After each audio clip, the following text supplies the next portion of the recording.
नवीन दिशा मिळाली आणि इंटरनॅशनल लेवलचं माझं काम आहे असं पण एक मला समजून चुकलं आणि मला मार्गदर्शन मिळालं असं मी म्हणेल। आणि आयोजनाबद्दल जर म्हणायचं तर अगदी वेल प्लॅन आयोजन केलेलं आहे। जयश्रीताई, सुनील दादा आणि त्यांची टीम यांचे मी अनेकानेक आभार मानेल की या ठिकाणी सगळ्यात जास्त वावर महिलांचा होता।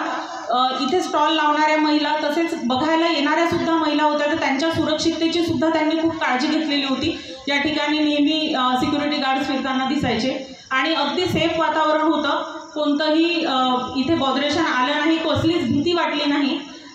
त्यानंतर अजून एक उल्लेख मी करेन, मी दहिदला ज्या शाळेमध्ये आता सध्या काम करते, तर गेल्या वर्षी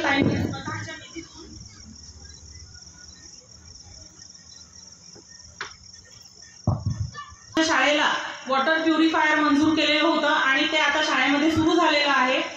ग्रामीण भागातील विद्यार्थ्यांच्या समस्येचा विचार करून ताईंनी आमच्या शाळेसाठी मदत केली। ते खरं म्हणजे या ठिकाणी हे नाही, पण तरीही मी मागेही त्यांचे आम्ही तेव्हा शाळेमध्ये आले होते तेव्हा आभार व्यक्त केलेलेच आहेत, पण मी आज पुन्हा एकदा त्यांचे आभार व्यक्त करते की त्यांच्या मदतीमुळे ते प्युरिफायर मिळालेलं आहे। तर मग